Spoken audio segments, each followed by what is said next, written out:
Hi everyone, welcome back to my little corner of the internet, and today we're gonna talk about Carry On, the new Netflix movie, which seems to be kind of a Die Hard, not rip-off, but Die Hard inspired in terms of Christmas action in an airport, shenanigans are happening, one of our guys is over his head, you know?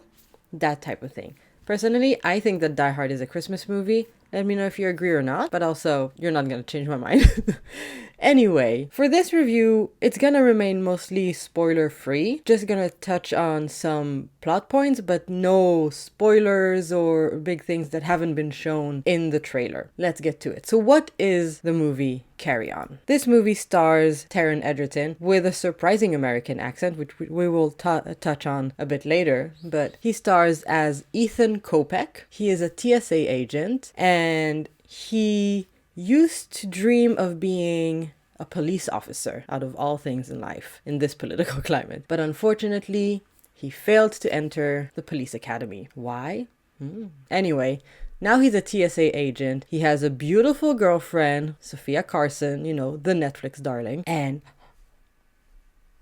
she's pregnant. Shocking. So Ethan has to step up, you know? He decides he has to prove himself. He has to get a promotion. In order to get that promotion, boss man says, you know what? Sit at the x-ray machines. I didn't really understand what his previous role was.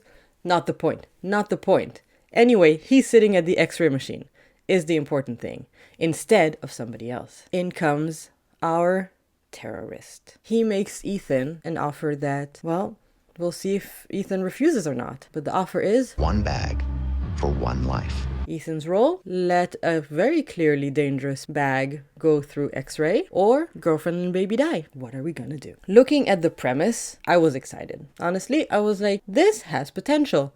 This could be tense, exciting, and very Die Hard-esque. It has all of the elements right there. And according to Rotten Tomatoes, people agreed. It's sitting at 85% fresh. Very, very, very impressive. And yet, I really didn't like it. I feel like I'm in a Twilight Zone. Am I the only one who really despised the movie? It's upsetting. I'm not sure. So I guess this is my hot take. Carry On is a bad movie. Here we go. First problem that we have is when you're trying to be inspired by a Die Hard movie, it's really important to choose the correct Die Hard movie, because they're not all born equal. There is a hierarchy. Pretty sure we all know it goes 1, 3, and then all of the other ones can kind of mix up.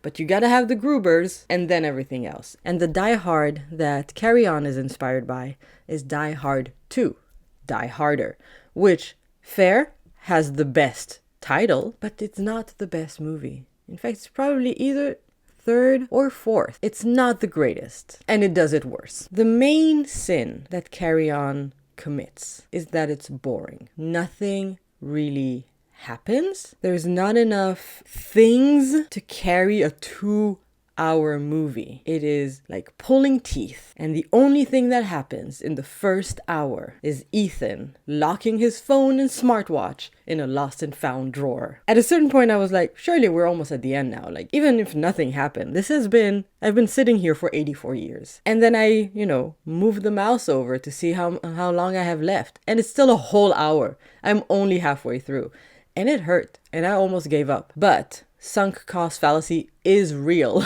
And I already invested in this, and I thought I might as well see it through and maybe get a video out of it, which is what I'm doing now. So you're welcome. I suffered, so you wouldn't. I don't want to be a whole Scrooge on this holiday season, and there is at least one thing that I enjoyed. Maybe there's more, but like at the moment, the only thing I can think of that I really enjoyed was Edgerton's American accent. I'm not an accent expert. To me, it sounded very convincing. It was very jarring to hear that accent coming out of that face, because the only roles I've seen Taron Edgerton do are extremely British. I'm talking about Kingsman and Rocketman. It's very hard to, after he has cemented himself so Britishly, to now be very Americanized. So that was interesting, and I think he did very well. But at the moment, that is really the only good thing I can think of. The chemistry between Ethan and Nora as in like Sofia Carson, was not great. Jason Bateman's character, that remains nameless apparently, I checked on IMDb, he doesn't have a name. He is so devoid of any motivation and intent. It's embarrassing. I mean, someone needs to do it and I can get paid well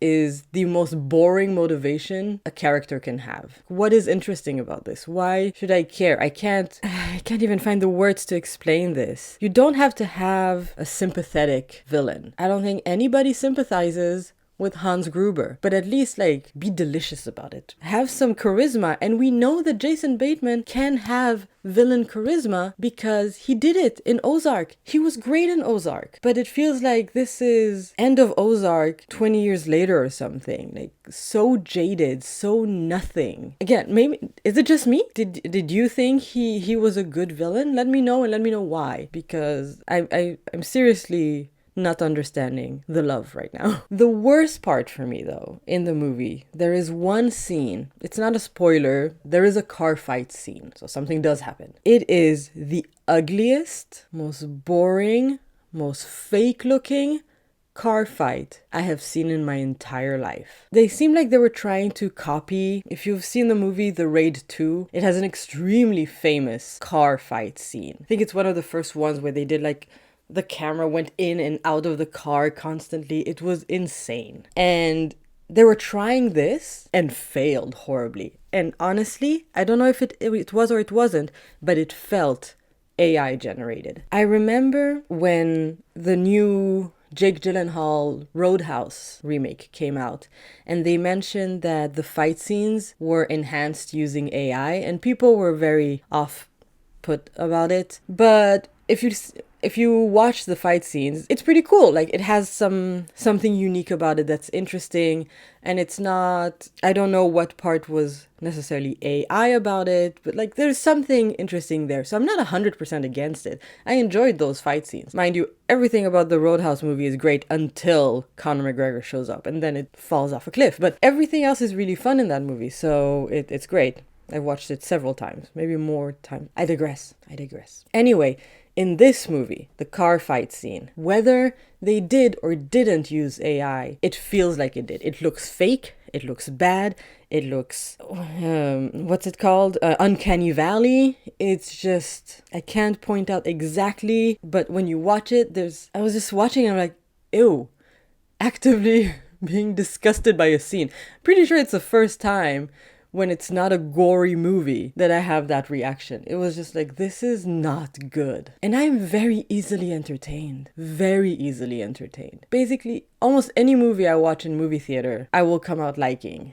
Because you know what? You grabbed my attention for 2 hours, so I'm good. It's very rare that immediately after I'll be like, oh no, that was bad. But this one, as I was watching it, it was bad. So overall, no, I cannot recommend this movie, in case you were wondering. Yeah, I came in wanting to be entertained, and I was left bored and disappointed.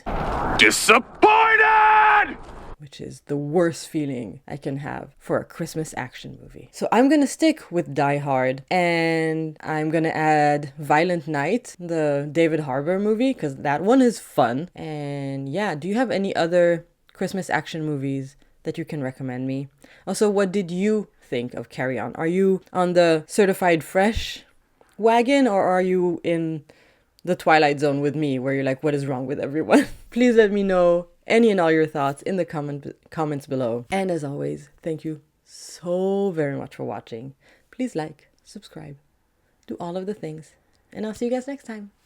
Bye.